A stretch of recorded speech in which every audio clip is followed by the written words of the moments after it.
So, Sam, let me bring you to the screen.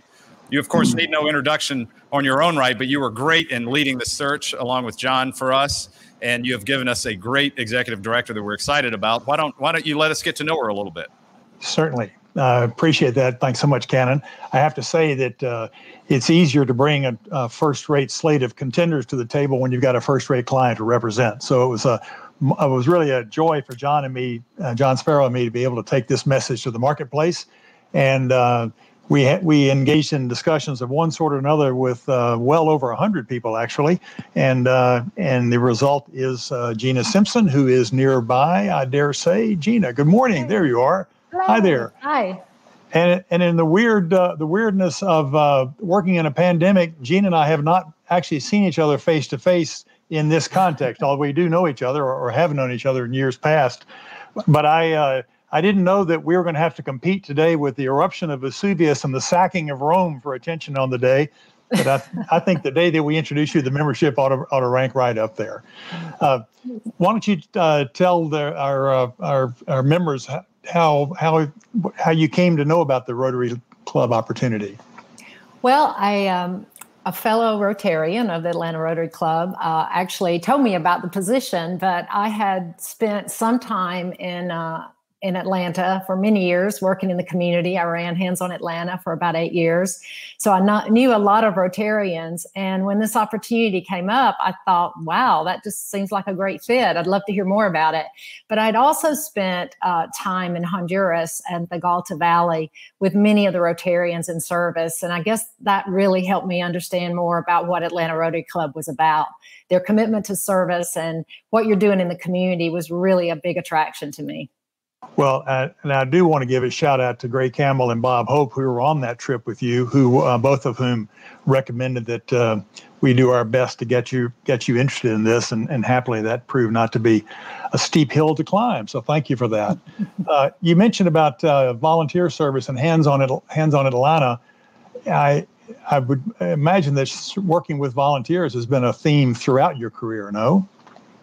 Yes, I've spent more than 30 years in public service, working with volunteers and in community. So yes, it's my passion.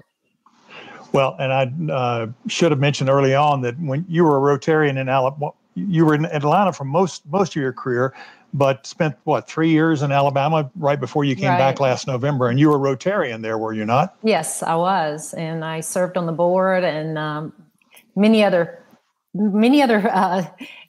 committees in the Rotary. Yes. And a Paul Harris Fellow, I don't mind pointing out. So thank you for that. You have the unusual, thank you. The unusual position of starting a new role in a membership organization in the pandemic. Tell us how that's been. Well, it's been different.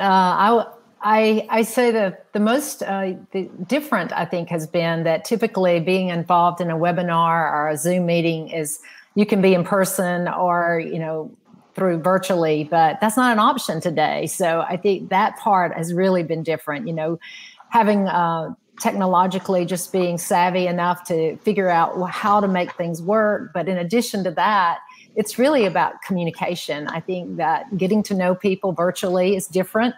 So I'm really trying to do more talking to people, less email, hopefully, because I think that's the way you get to meet people is through good communication, and learning especially is asking questions and understanding what's going on. So it's been different, but the board and Canon, they've all been amazingly supportive. And that is, and the membership committee and the program committee have just been awesome. So I feel the support, and even though it's, we're somewhat distant and isolated at times, I feel it because we talk regularly and we're virtually on the camera often. And you've been formally on board now, 6-7 weeks, give or take? Yes. I think 13th was so. Okay. So how many in that 5 or 6 weeks, maybe? So how many of the members do you suppose you've been able to connect with one way or the other directly? I mean, not mass email in that period.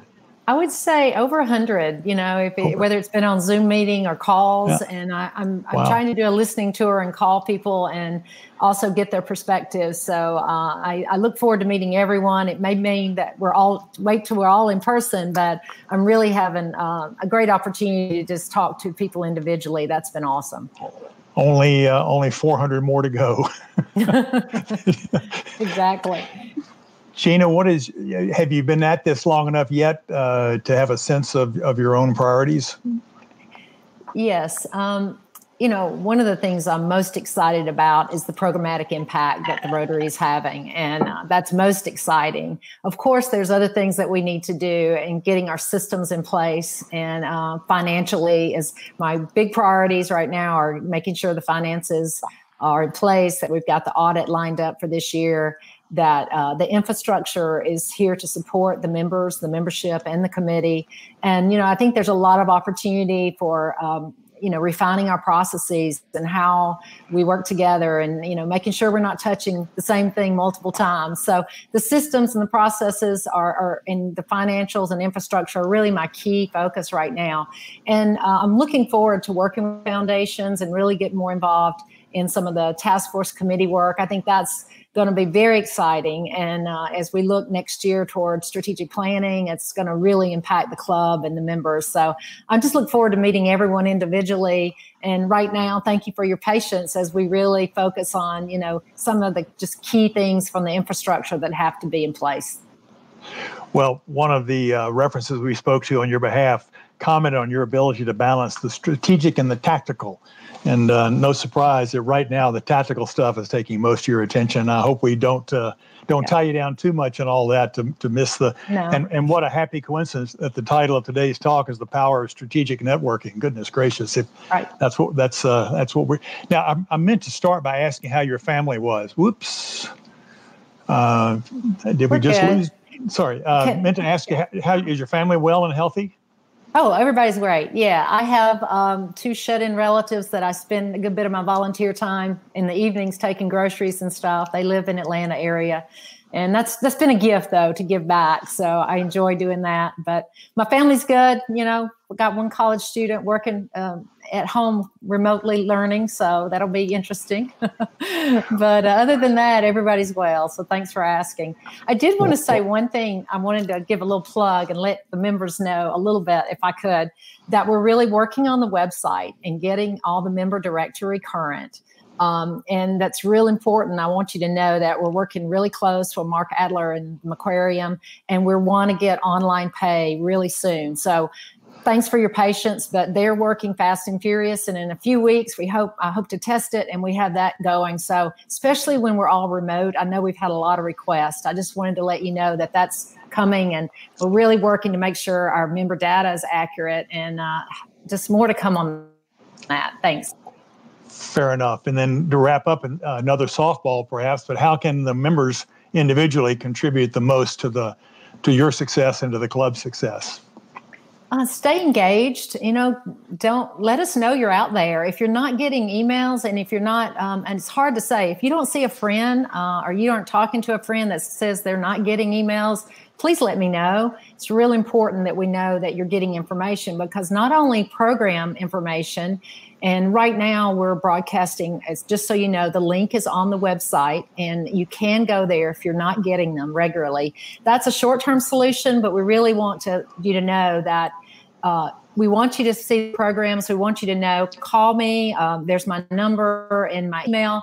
Stay engaged. Get involved in the committee. If you feel like you're not, you haven't talked to a Rotarian in a week or two, let's make sure that we make that happen. And I just want to hear from you. I want to know your great ideas. Look for a survey coming soon. We want to hear more and get more feedback from you.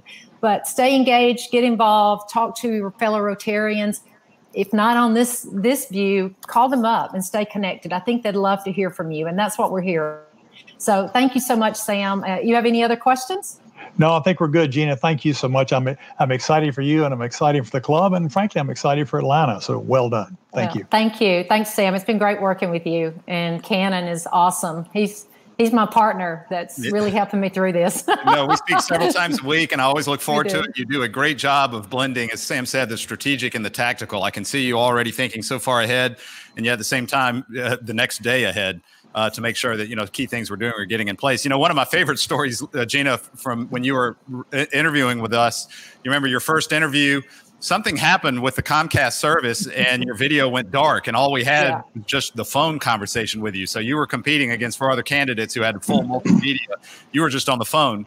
And I remember in the second interview, your connection was perfect, and rumor has it that you called Comcast to make sure that they were going to be supportive. Oh yeah, they heard from me. So, I kind of felt like that. I thought, man, this just isn't meant to be. You lose service right in the middle of an interview. It's pretty bad. But you guys were awesome. We got on the phone. Yeah. Yeah, you overcame that obstruction and certainly worked very well.